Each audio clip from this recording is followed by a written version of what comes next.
So, why don't I start by just reaching out to the mentees and asking if any of you have any questions for any of our mentors as we move forward, as you take away your manuscripts, any thoughts you'd like to share?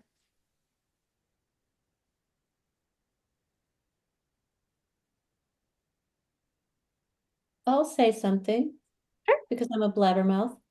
I'll just say it's so great to have such a great mentor. By the way, I worked with Shelley and have somebody so smart and so devoted to books to talk about your thing with. And it just feels like going to a spa, even though it's painful at times. But it's just so, I'm just so grateful that you set this up for us to be able to do this. And and I'm really gonna miss her when I go back to my writers group and they go, I love it all. Everything's perfect. You know, I mean, you know? So it's really, really great to get to that level underneath where there's a lot of work to be done, and let's tell the truth about it. So I appreciate that a lot. And I just want to say thank you. Oh, thank you, Karen.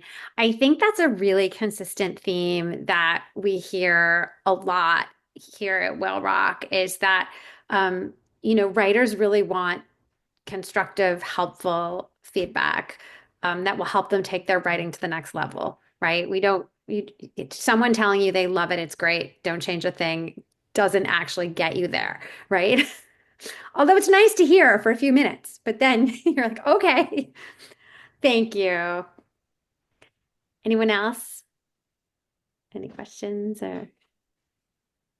I'll just say ditto to that, to everything that Karen said. And I'm also curious, um, does anyone, when you get to the point where you're trying to query and find an agent, is it helpful to say that you've workshopped your material with a mentor from Whale Rock? Has anyone done that?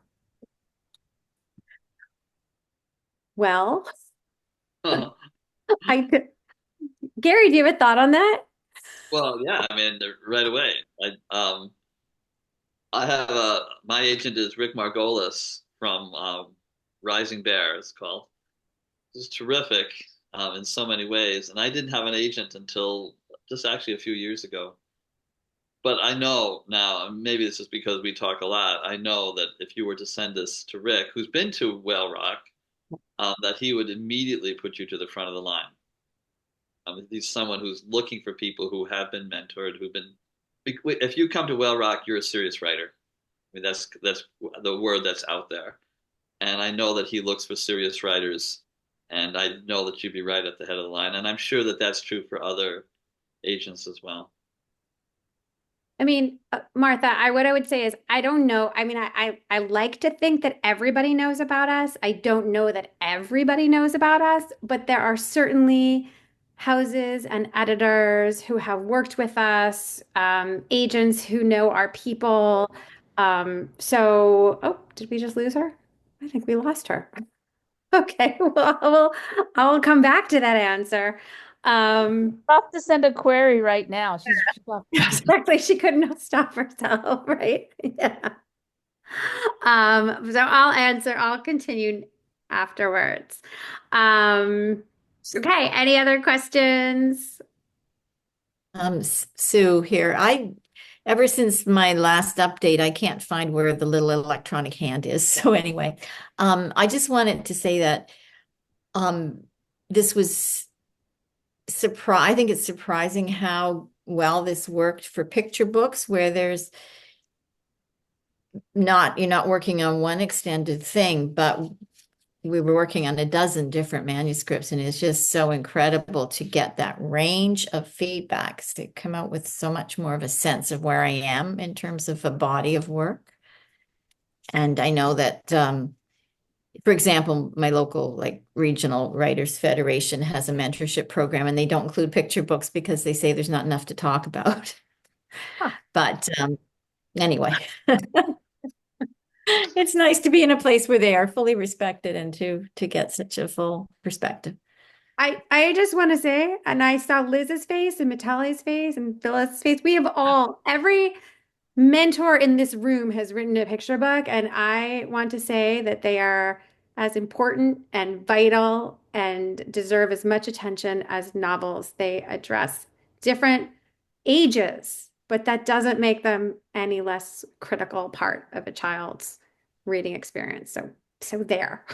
So And there. they're Never hard. say in a crowd like this, it's just a picture book. Exactly. Never, never. Okay. All right, I'm gonna let our mentors, and you all can jump in at any time. It's a nice, cozy group. So if you want to say something, that's okay. Too. I am gonna like let our mentors get started with their thoughts, parting words. I'm just gonna randomly call on you based on, again, my screen. So Kathy, why don't you start? Okay. Well, first I would say I think you are doing everything right because you're here, you're committed, you're working on your craft, and uh, you will find an agent or an editor with whom your story will resonate. It is can be a long process, I know, and it can be frustrating, but it's we don't know what's happening with AI and book banning and what the future has in store for us. But I would just say not to waste time worrying about that. Just write what you want, what feels right to you, be authentic, tell the truth, share yourself, share who you are. Uh, and if you can join a critique group if you're not part of one already, or some kind of accountability group, or the Right Now through Whale Rock, it helps to have other writers around. I mean, it's an honor to be with all of you. It's just a different feeling, isn't it, when you're with a group of writers? It's just a different kind of synergy there. So it's important to keep up with other writers, be a part of them, and gain support from them and give them support, and just keep going because you will get there. If you haven't published anything yet, or you're still working on you have already, but you're working on a project that isn't quite there yet, it will be. So just keep going. Yep. Thank you, Kathy. Martha, we're so glad you're back. Oh, she's frozen again. Okay. So we'll keep going and hopefully Martha's connection is okay. Martha, if you can hear me, sometimes turning off your video can help you maintain a connection if it's iffy. Okay, Liz Bicknell, do you have any parting words of Well, wisdom?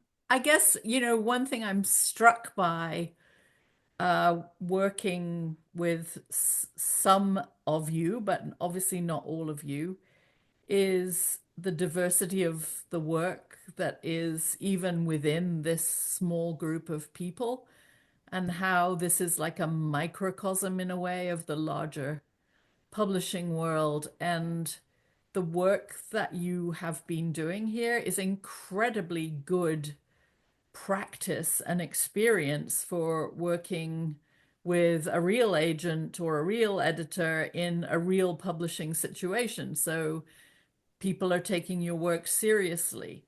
They're expecting a lot from you. They're giving you a schedule. They're asking you to commit to turning things in on time. All of that is just what it's like when you have an editor and they're, silent for months and then suddenly everything is a rush. That's that's usually what happens.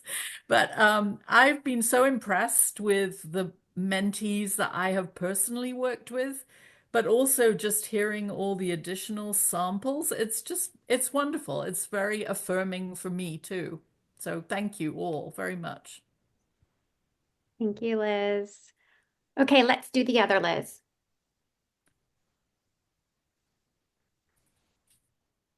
Okay, I will just piggyback on Liz Bicknell and say what a pleasure this has been and how inspiring. I think it's very symbiotic, a situation like this, that when you are in conversation with other people who are working so hard at kind of cracking the code, it just sort of lifts all of us up equally. So I think that's really great.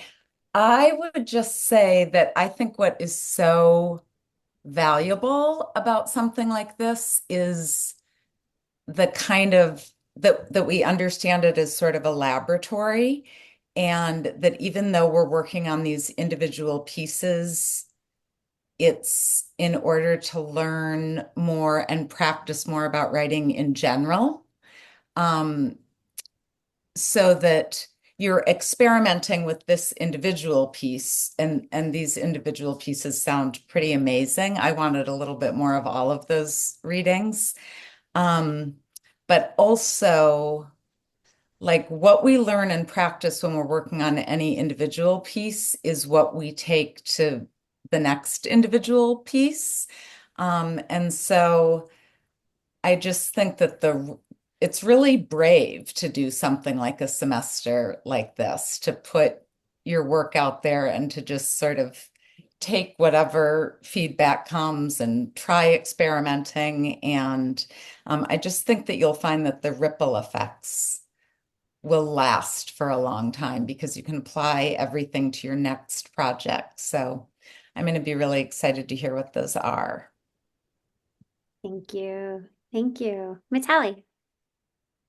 Yeah, well, neither of my mentees are here because I apparently have terrorized them, and so they didn't show up. Here's a warning for the rest of you if you ever want to work with me. But I think I was thinking about how driving a work forward is sort of like holding two reins. And I like to think of them, there's that rein of humility about the work, and then there's the rein of honoring the work.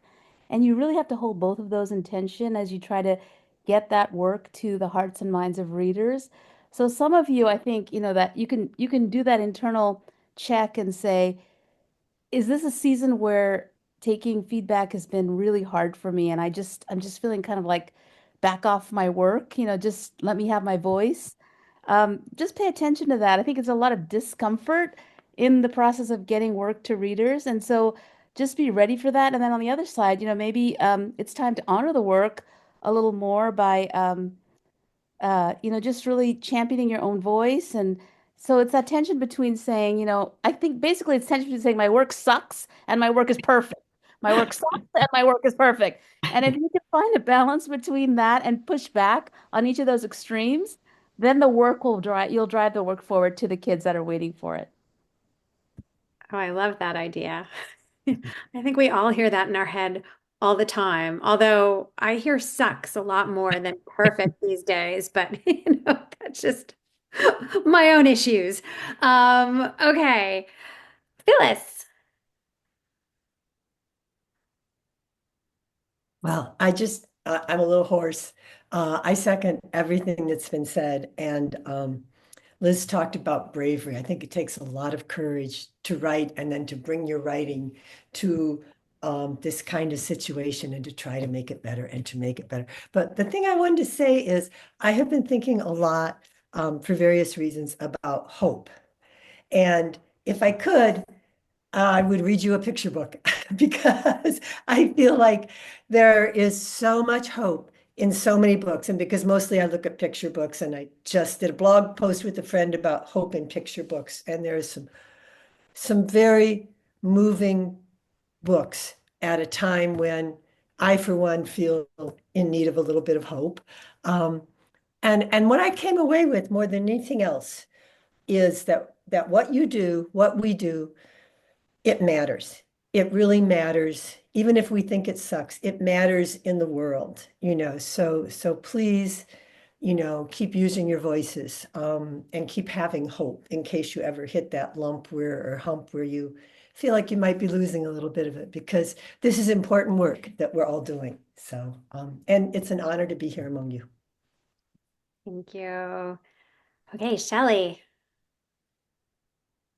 Um, I guess as some of you know, I've worked in the trade for a long time, and we tend to get a little cynical over time about what's going on in publishing and in kids' books and what's in and what's out and what's dead and what's deader. And this coming to this, and especially I think hearing everybody read aloud, um, it is really it takes that cynicism away for me because I see that this is AI can't do this. AI can't make these stories like this. It takes a human being and imagination to come up with these different approaches, different ideas. And I was also struck by how much kids need narrative, and they can't find it anywhere else except in stories. And the only thing I would urge you to do is to really keep in mind that kid, that real kid, just has to be one, could be you as a kid, could be someone you know, that kid at the receiving end of your story, because they're there and they need it. And you're the only ones who can give it to them. Thank you. Gary? Yeah, I mean, crap, I'm the last one here, right? So everyone has said what I was going to say. So, I guess I would want to first say how honored I am to be with these other mentors, and it's just such a joy to work with them. It's you just can't believe it, and also with you folks who are mentees. Um, it's humbling. It's humbling to work with you to see how wonderful your work is, and just to project in my own mind what this is going to be. And how often I'm reading through there and suddenly there's this scene and I'm going, oh my gosh, this person has experienced exactly what I've experienced. Um, Daniel writing about what a table is like at a meal when there's a lot of people there with a lot of young kids. Heidi on her response to someone who's going through chemo, and I'm thinking, oh my gosh, she has it so perfectly right. And then I think of kids who read this and say, oh, and I know it sounds like a cliche, but I can't stress how important it is for a kid to be able to say, I'm not alone. And I think that that's one of the things that you all are providing. We are, as Phyllis said, I think a lot of us all of us are concerned about the next 4 years. And I don't mean to be political about this, but I think the next 4 years are going to be very difficult for children. Depends on what happens with schools and so many different things. And I think our response to that as writers, as creators, is to say, I better do really good work for these guys. I better do the very best work I can do. I owe it to them. I'm responsible to use my gifts in such a way that it will do great things for children. And I think maybe I'm chiming here again with what Shelley's just said, that we can be part of a community that works together to do that, um, is incredibly heartening. So I encourage you to do your very best work, your highest standards, no shortcuts. No, I better just do this quick so I can get done with it and move on to the next contract. No, I mean, do the very, very best that you can because, as a number of people have said, there are kids waiting for it who will be different, who will be changed, who may be saved over these next few years. So thank you all, and thank you, Sherry, for organizing this and making this possible. Oh, thank you. Thank you all. Thank you to our incredible mentors. I just want to say how lucky I feel that I am to have been able to connect with these incredible faculty members. I really want to say I'm not saying this because it's Whale Rock Workshops. I truly believe we have some of the best instructors in the Kidlit universe are in this space, in this room with you right now. These are honed teachers. They're not just great writers, they're great teachers. And I think a lot of us underestimate that is an important combination. It's not enough that someone's a great writer. They also need to be a great teacher if we're going to learn from them. And I'm so honored to have them be a part of our team. I also just want to touch on what Gary is saying. For me, the most important thing right now is the world is so polarized and hearing each other's stories helps us be less polarized. And kids can hear about other people's stories from a different part of the country, the universe, the world. We hopefully help them become whole humans. And I don't know, that's what drives me these days. It's this idea of sharing my story with someone who has a different story and just giving them a glimpse into my humanity. So, that's been important for me. So I want to thank you all for your bravery, for being here. This is not an easy task that you have undertaken, but I have loved getting to know all of you. Please come back for another Whale Rock event. We would love to hear more from you, how you're doing. And if you don't come back, send us your updates on your projects because we care. We will always care. You are always a part of our community now. And with that, I wish you all a lovely rest of your day, a happy holiday season, and sending you all hugs. Thank you so much.